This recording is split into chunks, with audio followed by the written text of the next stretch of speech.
Hello everyone, very warm welcome to my channel learning with Komal. तो आज की video में हम कैपिटल गेन्स का सेक्शन 47 कवर करेंगे। जैसे कि आप देख सकते हो, certain transactions not regarded as transfer, कि ऐसे कौन से ट्रांजैक्शंस होते हैं जिनको हम ट्रांसफ़र नहीं मानते, यानी कि जिनको हम ट्रांसफ़र ऑफ कैपिटल एसेट नहीं मानते। आपको मैं बता दूं, इससे पहले मैंने ट्रांसफ़र ऑफ कैपिटल एसेट के ऊपर वीडियो बनाया था, सेक्शन 2 सब सेक्शन 47 आपको याद होगा। उसमें हमने ट्रांसफ़र ऑफ कैपिटल एसेट पढ़ा था कि हाँ, ऐसे कौन से ट्रांसफ़र्स होते हैं जिनको हम ट्रांसफ़र ऑफ कैपिटल एसेट मानते हैं। बट आज की वीडियो में हम सेक्शन 47 कवर करेंगे, जिसमें ऐसे ट्रांजेक्शन्स पढ़ेंगे जिनको हम ट्रांसफर ऑफ कैपिटल एसेट नहीं मानते। मतलब ट्रांसफर तो हुआ है, लेकिन हम उसको कैपिटल गेन के अंतर्गत नहीं इंक्लूड करेंगे। तो आज की वीडियो आपके लिए काफ़ी ज़्यादा हेल्पफुल होने वाली है। वीडियो को लाइक, शेयर और कमेंट अभी के अभी ज़रूर कर दें, और अपने चैनल को भी सब्सक्राइब ज़रूर करें। लर्निंग विद कोमल को सब्सक्राइब ज़रूर करें, बेल आइकन को ज़रूर प्रेस करें। और चलिए फिर आज की वीडियो को हम स्टार्ट करते हैं। तो जैसे कि आप स्क्रीन पे देख सकते हो कि कुछ ऐसे ट्रांजैक्शंस हैं जिनको हम ट्रांसफ़र नहीं मानते। तो ये आता है हमारा सेक्शन 47 के अंतर्गत। फटाफट से इसको रीड करेंगे, कुछ भी नहीं है इसमें, बस ट्रांजैक्शंस ऐसी ऐसी बताई गई हैं जिनको हम ट्रांसफ़र नहीं मानते, और हम उसको कैपिटल गेन टैक्स के पर्पज़ से जो है इंक्लूड नहीं करते उन ट्रांजैक्शंस को। ओके, तो नंबर 1 आता है कि अगर कोई हिंदू अनडिवाइडेड फैमिली का पार्टीशन होता है, यानी कि बंटवारा हो रहा है। हिंदू अनडिवाइडेड फैमिली का क्या हो रहा है? पार्टीशन हो रहा है, बंटवारा हो रहा है। भले ही टोटल बंटवारा हो, टोटल पार्टीशन हो, या फिर पार्शियल पार्टीशन हो, बट पार्टीशन हो रहा है, और उस पार्टीशन की वजह से कैपिटल एसेट का डिस्ट्रीब्यूशन हो रहा है ना। कि हिंदू अनडिवाइडेड फैमिली में बंटवारा हुआ, और सदस्यों ने कहा कि ये वाली एसेट मैं रखूँगा और ये वाली एसेट यहाँ रहेगी, है ना। तो बंटवारा होता है तो हर चीज़ जो है उसका बंटवारा होता है, राइट। तो अब इस तरीके का कोई डिस्ट्रीब्यूशन होता है जिसमें कैपिटल एसेट का ट्रांसफ़र हो रहा है, भले ही ट्रांसफ़र तो हो रहा है ना, लेकिन उसको हम कैपिटल गेन टैक्स के पर्पज़ से उस ट्रांजैक्शन को हम नहीं मानेंगे। ओके, सेक्शन 47 के अंतर्गत उस ट्रांजैक्शन को हम कैपिटल गेन टैक्स के पर्पज़ से नहीं इंक्लूड करेंगे। तो पहला आई होप क्लियर है। दूसरे में आता है कि कोई ट्रांसफ़र हुआ कैपिटल एसेट का गिफ्ट के रूप में, या विल के रूप में, या इररिकवरेबल ट्रस्ट, कोई इस तरीके से इररेवोकेबल ट्रस्ट। ओके, तो इस रूप में अगर कोई ट्रांसफ़र हो रहा है तो वो भी हम इंक्लूड नहीं करेंगे। लेकिन इस पॉइंट का एक एक्सेप्शन है, उसको हम रीड कर लेते हैं कि वो एक्सेप्शन क्या है। कि अगर कोई कंपनी है, उसके द्वारा शेयर, डिबेंचर्स या वारंट अलॉट किए जा रहे हैं, भले ही डायरेक्टली किए जा रहे हैं, भले ही इनडायरेक्टली किए जा रहे हैं, किनको? उनके एम्प्लॉयज़ को, कंपनी के एम्प्लॉयज़ को। कंपनी क्या दे रही है? शेयर्स दे रही है, डिवेंचर दे रही है, वारंट्स दे रही है, अपनी एम्प्लॉयज़ स्कीम के तहत ऐसी उनको दे रही है, लाइक गिफ्ट के तौर पे आप मान सकते हो इसको। और are transferred under a gift और रेवोकेबल ट्रस्ट। तो इसके तहत अगर कोई ट्रांसफ़र हो रहा है तो उसको हम ट्रांसफ़र मानेंगे। तो ये बात हम ध्यान रखेंगे कि भले ही कोई transfer of capital asset under a gift और विल और इरेवोकेबल ट्रस्ट हो, उसको तो हम इंक्लूड नहीं करेंगे। लेकिन एक एक्सेप्शन है कि भाई अगर कंपनी अपना कोई शेयर, डिबेंचर या वारंट अगर वो कर रही है ना, अपने एम्प्लॉयज़ को दे रही है एज अ गिफ्ट, तो वो वाला ट्रांजैक्शन जो है उसको हम ट्रांसफ़र ऑफ कैपिटल एसेट मानेंगे। क्लियर हुआ ये वाला पॉइंट? बस इस पॉइंट का एक एक्सेप्शन है कि अगर कंपनी डिबेंचर, शेयर, वारंट दे रही है अपने एम्प्लॉय को, तो वो तो ट्रांसफ़र माना जाएगा। अदरवाइज कोई भी किसी को गिफ्ट दे रहा है या कोई भी, है ना, तो वो नहीं माना जाएगा। आई होप ये क्लियर है। इसमें कोई दिक्कत तो मुझे कमेंट करें। थर्ड पॉइंट, अब थर्ड ऐसी कौन सी ट्रांजैक्शन है? तो कोई transfer of capital asset by a company to its subsidiary company. तो एक कंपनी ने अपनी सब्सिडरी कंपनी को कैपिटल एसेट ट्रांसफ़र करी, मतलब कैपिटल एसेट दी, तो वो वाली ट्रांजैक्शन जो है वो कैपिटल गेन के अंतर्गत नहीं आएगी। उसको ट्रांसफ़र ऑफ कैपिटल एसेट नहीं माना जाएगा। और फोर्थ आता है any transfer of a capital asset by a subsidiary company to the holding company. कि अब सब्सिडरी कंपनी भी अगर कोई अपनी कैपिटल एसेट होल्डिंग कंपनी को ट्रांसफ़र कर रही है, तो वो भी जो है नहीं माना जाएगा, ट्रांसफ़र ऑफ कैपिटल एसेट नहीं माना जाएगा। लेकिन इसके बारे में एक बात बोली गई है दोनों के बारे में, तो वो दोनों के बारे में बात पढ़ना बहुत ज़रूरी है। अभी आपको दोनों पॉइंट तो क्लियर हुए, बट इफ़ नहीं क्लियर हुआ, राइट। तो इसके बारे में क्या बोला गया थर्ड पॉइंट के बारे में, कि the parent company hold the whole of the share capital of the subsidiary company, कि अगर कंपनी सब अपनी सब्सिडरी कंपनी को, यानी कि होल्डिंग कंपनी अपनी सब्सिडरी कंपनी को कोई ट्रांसफर कर रही है कैपिटल एसेट, तो वो transaction transfer of capital asset तब नहीं माना जाएगा जब जो होल्डिंग कंपनी है वो उसके पास सब्सिडरी कंपनी के सारे शेयर कैपिटल ना हो तब तक। तो ये कंडीशन बोली है। लाइक देखो एग्जाम्पल, यहाँ पे एक एग्जाम्पल से समझते हैं इस पॉइंट को। मान लो ए कंपनी जो है वो होल्डिंग कंपनी है, पेरेंट कंपनी जिसको आप बोल सकते हो, और बी जो है वो उसकी सब्सिडरी है। तो ए ने बी को क्या दिया, कैपिटल एसेट दिया कोई, ठीक है, ए ने बी को कोई कैपिटल एसेट दिया, लेकिन ये जो ट्रांजैक्शन है वो तभी इग्नोर करेंगे हम, मतलब इसको तभी ट्रांसफर ऑफ कैपिटल एसेट नहीं मानेंगे जब ए के पास बी कंपनी के सारी शेयर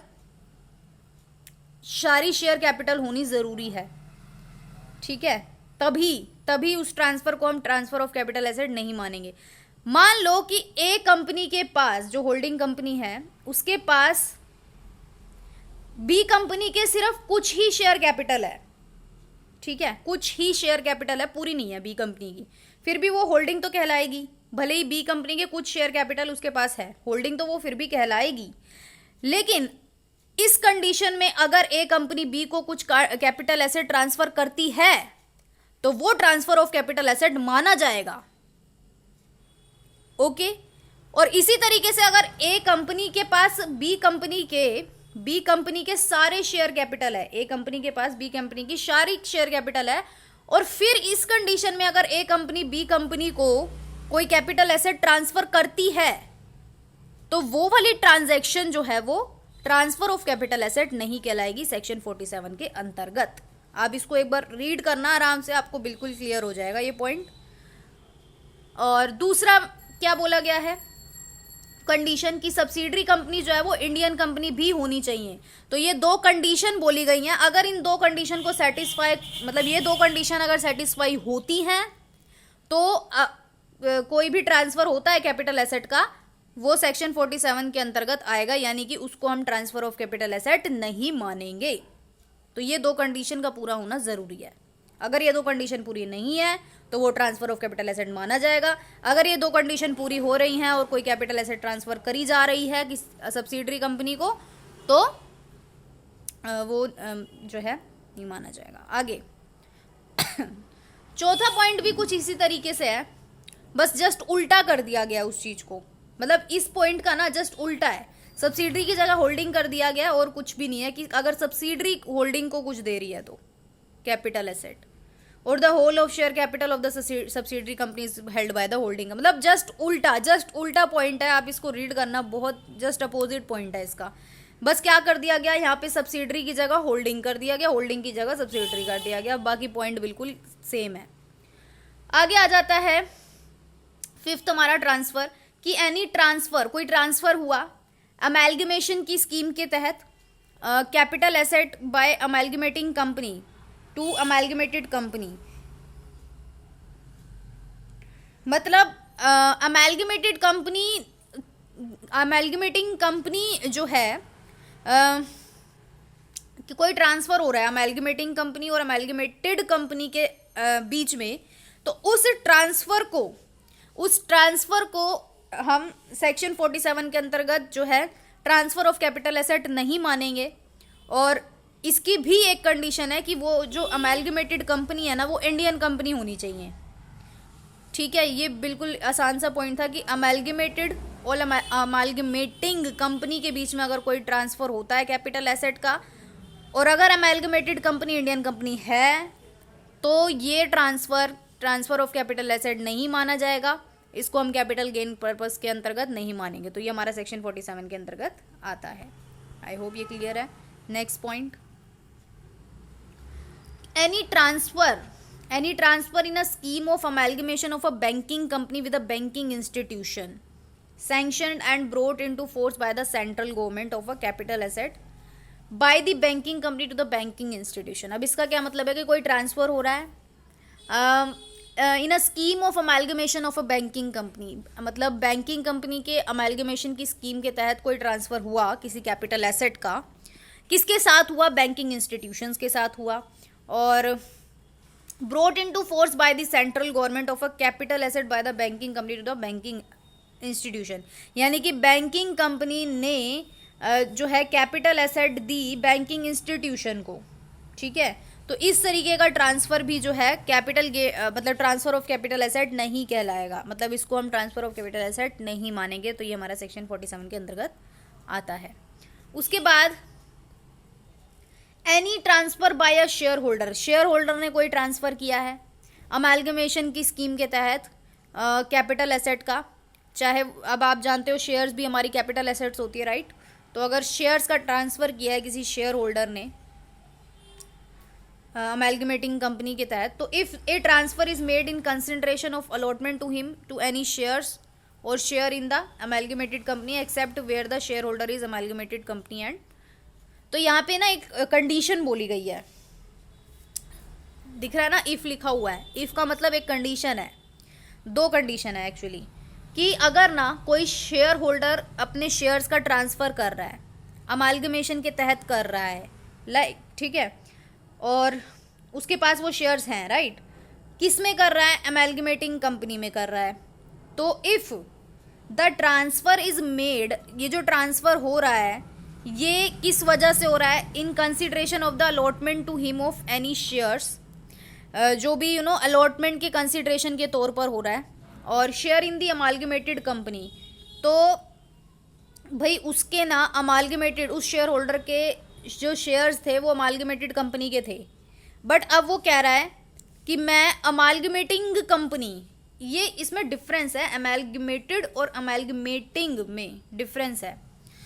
तो अगर shares in the amalgamated company में अगर वो करना चाहता है except the where the share holder is amalgamated company, मतलब कहने का ये मतलब है कि कोई भी इस तरीके का ट्रांसफ़र होता है तो वो ट्रांसफ़र जो है वो capital asset, transfer of capital asset नहीं कहलाएगा। साथ ही साथ ये भी बात बोली गई है कि जो अमालगमेटेड कंपनी है ना वो इंडियन कंपनी होनी ज़रूरी है, तभी वो ट्रांजैक्शन सेक्शन 47 के अंतर्गत आएगा, अदरवाइज अगर वो इंडियन कंपनी नहीं है तो नहीं आएगा।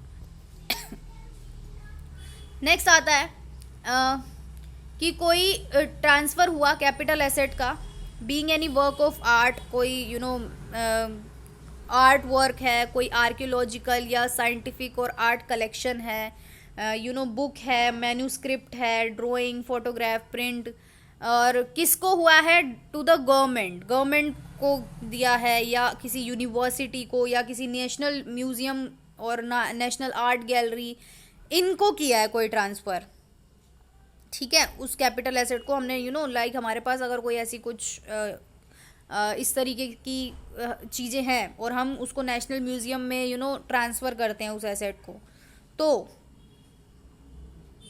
तो वो ट्रांसफ़र जो है वो ट्रांसफ़र ऑफ कैपिटल एसेट नहीं कहलाएगी। साथ में ये भी बोला गया है कि इंस्टीट्यूशन में be notified by the central government, but वो जो इंस्टीट्यूशन जिसको ट्रांसफ़र की जाएगी वो सेंट्रल गवर्नमेंट को नोटिफाई भी करेगा, और एनी स्टेट और Indira Gandhi national centre of arts, मतलब वो सेंट्रल गवर्नमेंट इंस्टीट्यूशन होना चाहिए। कुल मिला के ये बोला गया है, वो नेशनल म्यूज़ियम होना चाहिए। अगर आप वहाँ पे कर रहे हो ये ट्रांसफ़र, यानी कि उनको सेल कर रहे हो एक तरीके से, आपकी कैपिटल एसेट है, तो ही वो कैपिटल गेन से आपको उसको ट्रांसफ़र ऑफ कैपिटल एसेट नहीं माना जाएगा। बट आपको देनी कहाँ है, यहाँ कंडीशन बोली गई है कि कोई सेंट्रल गवर्नमेंट के द्वारा इंस्टीट्यूशन होना चाहिए, उसी को ही आप सेल करोगे।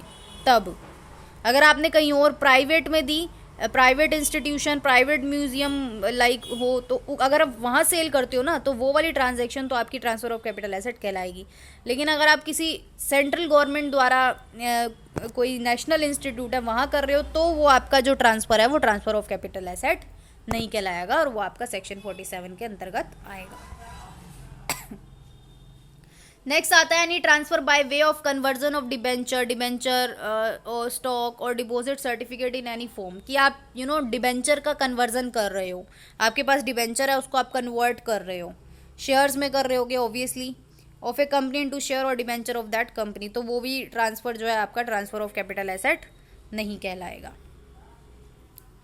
उसके बाद any transfer of share of an Indian company, Indian company के शेयर ट्रांसफर किए गए हैं, फॉरेन कंपनी के द्वारा किए गए हैं किसी दूसरी फॉरेन कंपनी को, मतलब एक फॉरेन कंपनी ने इंडियन कंपनी के शेयर्स ट्रांसफ़र करे दूसरी फॉरेन कंपनी को, in pursuance of scheme of amalgamation, amalgamation के तहत करे हैं, हो सकता है वो दो फॉरेन कंपनी अमालगमेट हो गई हों तो इसीलिए। तो if at least 25% of the shares of the amalgamating company continue to remain share holder of the amalgamated foreign company. यहाँ पे एक बात भी बोली गई है, कंडीशन बताई गई है दो, इस कंडीशन को स्टडी करना बहुत ज़रूरी है कि तभी वो ट्रांजैक्शन सेक्शन 47 के अंतर्गत आएगी जब ये दो कंडीशन जो है वो सेटिस्फाई होंगी, राइट।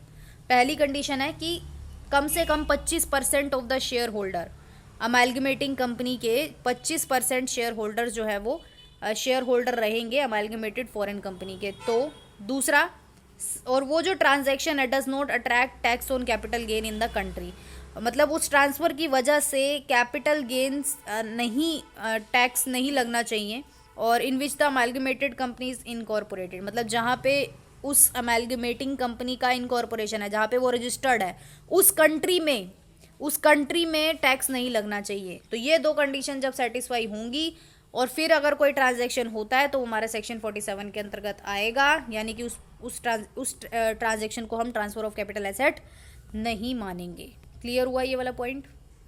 10th आता है, कोई ट्रांसफ़र हुआ फॉरेन करेंसी बॉन्ड्स का और ग्लोबल डिपॉजिटरी रिसिप्ट का और held by a non resident, क्योंकि वो जो करेंसी फॉरेन करेंसी बॉन्ड जो है या फिर वो ग्लोबल डिपॉजिटरी रिसिप्ट है वो नॉन रेजिडेंट के द्वारा हेल्ड है, मतलब नॉन रेजिडेंट के पास है वो चीज़, और उसने वो ट्रांसफ़र किया है किसी दूसरे नॉन रेजिडेंट को, और ये जो ट्रांसफ़र हुआ है ये आउटसाइड इंडिया हुआ है, तो ये हमारा ट्रांसफ़र ऑफ कैपिटल एसेट नहीं कहलाएगा। क्लियर हुआ।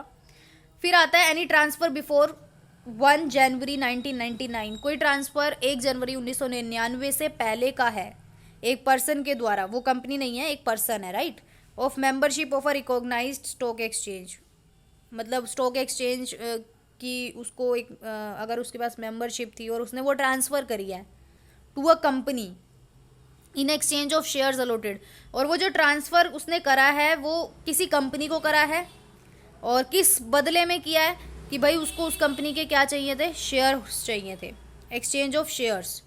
मतलब देखो अगर आप एक पर्सन हो, राइट, आपके पास किसी ये 1 जनवरी 1999 से पहले के ट्रांसफ़र की बात की गई है तो इस बात का ध्यान रखना। और तो ये जो ट्रांसफ़र है, अगर मान लो आपके पास कोई रिकॉग्नाइज स्टॉक एक्सचेंज, लाइक आप एक एग्जांपल ले लो NSE BSE कोई भी ले लो, है ना, उसकी आपके पास मेंबरशिप है ना, और अब वो आपने मेंबरशिप किसी कंपनी को ट्रांसफ़र कर दी और आपने उस कंपनी के क्या ले लिए, शेयर्स ले लिए, तो वो उस टाइप का जो ट्रांजैक्शन है ना वो ट्रांसफ़र ऑफ कैपिटल एसेट नहीं कहलाएगा। बट यहाँ पे एक डेट मेंशन की गई है कि इस डेट से पहले अगर आपने वो ट्रांसफ़र किया था तो उसके बाद से ये चीज़ लागू नहीं है, तो ये चीज़ ध्यान रखेंगे। उसके बाद आ जाता है हमारे 2 point, any transfer of land, land का ट्रांसफ़र हो रहा है under a scheme prepared and sanctioned under section 18 of the sick industrial company. तो सिक इंडस्ट्रियल कंपनी अंडर सेक्शन 18 के अंतर्गत अगर कोई ट्रांसफ़र हो रहा है लैंड का, जो कि 1985 का एक्ट है हमारा, सिक इंडस्ट्रियल एक्ट, सिक इंडस्ट्रियल कंपनीज एक्ट है ये हमारा 1985, इसके तहत अगर ट्रांसफ़र हो रहा है किसी लैंड का सिक इंडस्ट्रियल कंपनी के द्वारा विच इज़ मैनेज्ड बाय, जो कि मैनेज किसके द्वारा की जा रही है, इट्स वर्कर्स, कोऑपरेटिव, जो भी उसके वर्कर्स जो भी कोऑपरेटिव्स है उनके द्वारा मैनेज की जा रही है, तो वो जो ट्रांसफ़र ऑफ लैंड है वो सेक्शन 47 के अंतर्गत आएगा, यानी कि उसको हम ट्रांसफ़र ऑफ कैपिटल एसेट नहीं मानेंगे। तो the exemption will be allowed if the land is transferred, तो एग्जाम्पशन छूट, टैक्स पे छूट तभी मिलेगी if the land is transferred in the period commencing from the previous year in which company become a sick industrial company. तो यहाँ पे एक कंडीशन भी बोल दी गई है कि एग्जाम्पशन तभी मिलेगी if the land is transferred, अगर आप लैंड का ट्रांसफ़र किसी स्पेशल पीरियड में कर रहे हो। वो स्पेशल पीरियड क्या है, वो स्पेशल टाइम पीरियड है कि कमेंसिंग मतलब जब स्टार्ट हुआ प्रीवियस ईयर से, in which the company become a sick, जब वो कंपनी सिक इंडस्ट्रियल कंपनी बनी, तो उस पीरियड के दौरान अगर आपने वो ट्रांसफ़र करा है, तो मान लो वो सिक इंडस्ट्रियल कंपनी बनी ही नहीं और बनने से पहले ही अगर आपने ट्रांसफ़र कर दिया, तो वो तो आपका ट्रांसफ़र ऑफ कैपिटल एसेट कहलाएगा। तो यहाँ पे एक चीज़ मेंशन है, सिक इंडस्ट्रियल कंपनी, इसको हम ध्यान रखेंगे कि अगर वो सिक इंडस्ट्रियल कंपनी है और वो लैंड का ट्रांसफ़र कर रही है तो ही ये एग्जेम्पशन मिलेगी, अदरवाइज वो एग्जेम्पशन नहीं मिलेगी। कुल मिला के इसमें यही बात बोली गई है। आगे आता है, where a firm is succeeded by a company in the business carried on by it, कि फर्म ने जो है, firm is succeeded by a company, company के द्वारा सक्सीड कर ली गई है बिजनेस में, और जिसकी वजह से क्या हुआ, विच द फर्म सेल्स और otherwise transfer any capital asset, firm ने जो है किसी कैपिटल एसेट का ट्रांसफ़र किया, यानी कि उसको सेल किया, और या फिर कोई इनटेंजिबल एसेट सेल किया किसी कंपनी को, जिस कंपनी ने उसको सक्सीड किया उसको, राइट। तो it will not be regarded as transfer, तो इसको हम ट्रांसफ़र नहीं मानेंगे। बट लेकिन इसकी भी कुछ कंडीशंस हैं, वो कंडीशंस क्या हैं, इसकी भी कुछ कंडीशंस हैं। तो पहली कंडीशन है, all the asset and liability of the firm relating to the business immediately before succession become the assets and liability of the company. कहने का ये मतलब है कि अगर ये ट्रांसफ़र तभी ट्रांसफ़र नहीं माना जाएगा तब जब फर्म की जितनी भी एसेट एंड लाइबिलिटी है वो कंपनी की एसेट और लाइबिलिटी नहीं बन जाती तब तक। मान लो फर्म की एसेट एंड लाइबिलिटी कंपनी की एसेट एंड लाइबिलिटी नहीं बनती और फिर ये ट्रांजैक्शन होता है उस कंडीशन में, तो ये ट्रांसफर ऑफ कैपिटल एसेट माना जाएगा। बट अगर एसेट एंड लाइबिलिटी, मतलब ये कंडीशन सेटिस्फाई होनी चाहिए, तभी आप वो ट्रांसफर को बोल सकते हो कि ये ट्रांसफर नहीं है कैपिटल एसेट का, अदरवाइज आप नहीं बोल सकते कि फर्म की एसेट एंड लाइबिलिटी उस कंपनी की एसेट एंड लाइबिलिटी हो जानी चाहिए, राइट। उसके बाद दूसरी condition, all the partner of the firm immediately before succession become share holder of the company, कि जितने भी फर्म के पार्टनर हैं वो कंपनी के शेयर होल्डर्स बन जाने चाहिए इन द सेम प्रोपोर्शन, जो भी उनके जो भी कैपिटल एसेट्स के जो भी सेम प्रोपोर्शन था उसमें, तभी ये ट्रांजैक्शन, मतलब ये दोनों कंडीशन पूरी हो जानी चाहिए, तभी ये ट्रांजैक्शन सेक्शन 47 के अंतर्गत आएगा। आई मीन इसको ट्रांसफर ऑफ कैपिटल एसेट नहीं माना जाएगा। अगर ये दो कंडीशन पूरी नहीं होती और फिर ऐसा कुछ सक्सेशन होता है, सक्सीडेड होता है या सक्सेशन होता है, तो ये ट्रांसफर ऑफ कैपिटल एसेट माना जाएगा, राइट। तो आई होप ये बिल्कुल क्लियर है। तो ये कुछ ऐसे ट्रांजैक्शंस थे जिनको हम ट्रांसफर ऑफ कैपिटल एसेट नहीं मानते, और ना ही ये कैपिटल गेन्स के अंतर्गत आएंगे, ना ही ये ट्रांसफ़र जो है टैक्स के लिए लायबल होंगे। आई होप आपको सेक्शन 47 बिल्कुल क्लियर है। कोई भी अगर आपको पॉइंट में डाउट हो तो बेझिझक आप कमेंट करें, मैं आपको वहीं आंसर करूँगी उस चीज़ का, और मैं रिप्लाई ज़रूर करती हूँ। वीडियो को लाइक, शेयर और कमेंट ज़रूर करें। Thank you so much.